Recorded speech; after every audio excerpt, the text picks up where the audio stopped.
Radhe Radhe everyone. इस video में आज मैं आपके साथ शेयर कर रही हूँ सकट चौथ की सरल पूजा विधि। सकट चौथ का पर्व माघ मास के कृष्ण पक्ष की चतुर्थी को मनाया जाता है। इसे संकष्टी चतुर्थी, सकट चौथ, माघी चौथ, तिलकुट चौथ के नाम से जाना जाता है। माताएं अपनी संतान की लंबी आयु, उनके उज्जवल भविष्य और उनके अच्छे स्वास्थ्य के लिए सकट चौथ का व्रत करती हैं। सुबह स्नान करने के बाद हम व्रत का संकल्प लेंगे। उसके बाद हम सकट चौथ की पूजा आरंभ करेंगे। जिस जगह हम पूजा करेंगे वहां पर हम एक लकड़ी की चौकी या पाटा बिछाएंगे। पाटे पर आप लाल या फिर पीला किसी भी रंग का वस्त्र बिछा सकते हैं। अब हम फूलों का, अक्षत का या फिर तिलों का आसन देते हुए भगवान गणेश की फोटो को या फिर मूर्ति को चौकी पर विराजित कर लेंगे। आप दुर्वा घास का भी आसन देकर के भगवान गणेश को चौकी पर विराजित कर सकते हैं। अब हम फूलों का आसन देते हुए दीपक को भी चौकी पर विराजित कर लेंगे। दीपक के रूप में अग्निदेव हमारी पूजा के साक्षी माने जाते हैं। अब हमने तिलकुट से जो बकरा बनाया है इसे भी हम चौकी पर गणेश जी के पास ही विराजित कर लेंगे। और बकरे को काटने के लिए हमें एक सिक्का लेना है। ये सिक्का आप चांदी का भी ले सकते हैं या फिर आप नॉर्मल सिक्का भी ले सकते हैं। एक हमें जल का कलश भी भगवान गणेश के पास रखना है। पूजा में सबसे पहले हम दीप प्रज्वलित करेंगे, धूप बत्ती जलाएंगे। धूप बत्ती जलाने से पूजा का माहौल सुगंधित होता है, साथ ही भगवान भी प्रसन्न होते हैं। अब हम जल का छींटा देते हुए गणेश जी को स्नान कराएंगे। साथ ही हम बकरे को और दीपक को भी जल का छींटा देंगे। स्नान के बाद हम भगवान को वस्त्र पहनाएंगे। यदि आपके पास गणेश जी के लिए वस्त्र हैं तो आप वस्त्र पहना दीजिए, वरना आप वस्त्र रूपी मौली भी अर्पित कर सकते हैं। मैंने गणेश जी को वस्त्र रूपी मौली और वस्त्र दोनों ही अर्पित किए हैं। साथ ही हम बकरे को भी वस्त्र की भावना से मौली अर्पित कर देंगे। अब हम गणेश जी का पूजन करेंगे। पहले हम गणेश जी को चंदन से तिलक करेंगे, उसके बाद हम गणेश जी को रोली से तिलक कर देंगे। गणेश जी का पूजन करने के बाद हम दीपक का और बकरे का भी पूजन कर देंगे। जैसे बकरे को काटने से पहले इसको खिलाया पिलाया जाता है, उसका पूजन किया जाता है, उसी तरह से हमें इस बकरे का भी पूजन करना है। अब हम सभी को तिल अर्पित कराएंगे। आप अक्षत भी अर्पित कर सकते हैं। अब हम गणेश जी को एक जनेऊ अर्पित करेंगे।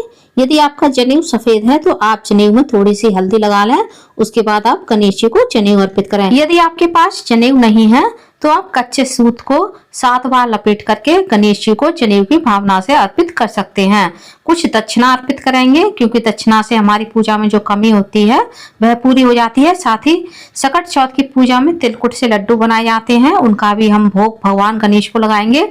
और फलों में हम गणेश जी को केले का भोग लगाएंगे। वैसे आप किसी भी फल का भोग लगा सकते हैं, लेकिन गणेश जी का प्रिय फल केला है। गणेश जी की पूजा दुर्वा घास के बिना अधूरी मानी जाती है, तो गणेश जी को हम दुर्वा का भोग लगाएंगे। एक हल्दी, एक सुपारी भी अर्पित कर देंगे। अब हम गणेश जी को कुछ फूल चढ़ाएंगे। कुछ लोग सकट चौथ की पूजा सुबह के समय करते हैं और कुछ लोग सकट चौथ की पूजा शाम के समय करते हैं। सकट चौथ का व्रत 3 प्रकार से किया जाता है। कुछ लोग निर्जल व्रत करते हैं, कुछ लोग सुबह सकट चौथ की पूजा करने के बाद भोजन कर लेते हैं और कुछ लोग पूरा दिन निर्जल व्रत करते हैं। शाम को चांद को अर्घ देने के बाद फलाहार कर लेते हैं। तो आपके यहाँ जैसी कुल परंपरा हो आप उसी हिसाब से सकट चौथ का व्रत कर सकते हैं।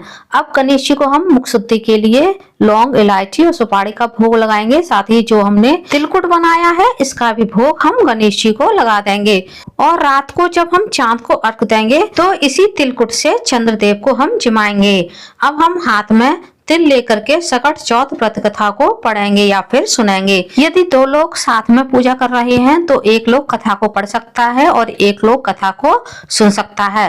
कथा सुनते हुए हमें हुंकारे भरने चाहिए। कथा का वीडियो आपको अलग से मिल जाएगा, लिंक आपको ऊपर आई बटन में मिल जाएगी। यदि इसी वीडियो में कथा सुनाऊंगी तो वीडियो बहुत लंबा हो जाएगा। जब हमारी कथा पूरी हो जाएगी तो हाथ में जो हमने तिल लिए हैं वो थोड़े से तिल हम गणेश जी को चढ़ा देंगे और थोड़े से तिल हम जल के कलश में डाल देंगे और बाकी के तिल हम अपने पल्लू में बांध लेंगे। जब हम चांद को अर्घ देंगे तब हम उन तिलों से चांद को अर्घ देंगे। यदि आपने दिन में पूजा की है तो जल के कलश को आप सूर्य नारायण भगवान को चढ़ा दें। अब हम बकरा काटेंगे, तो हमने जो सिक्का लिया है उसी से हम बकरा काटेंगे।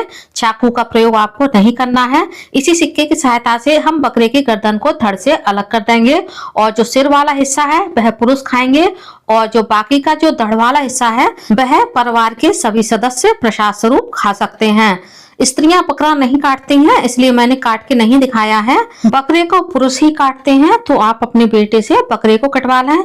यदि आपका बेटा आपके पास नहीं है, कहीं बाहर रहता है, तो आप अपने पति से भी बकरे को कटवा सकती हैं। अब हम गणेश जी की आरती करेंगे और बकरे की भी आरती कर देंगे। मैंने बकरा काट के नहीं दिखाया है, इसलिए मैं बकरे की आरती कर रही हूँ। बकरे की आरती बकरा काटने से पहले ही करनी है।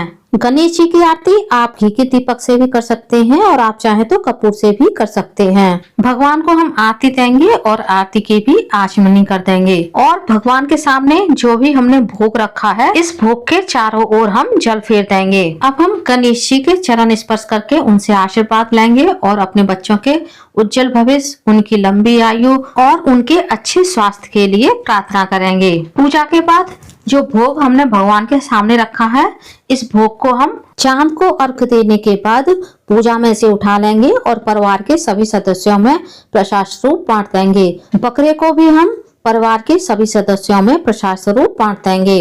आई होप वीडियो आप लोगों के लिए हेल्पफुल रहेगा। वीडियो कैसा लगा कमेंट्स में जरूर बताइएगा। यदि आप मेरे चैनल पर पहली बार आए हैं तो प्लीज चैनल को सब्सक्राइब कर लीजिए। वीडियो को ज्यादा से ज्यादा लाइक कीजिए, शेयर कीजिए, साथ ही बेल आइकन को प्रेस कर दीजिए ताकि हमारी आने वाली सारी वीडियो की नोटिफिकेशन आप लोगों को टाइम से मिल सके।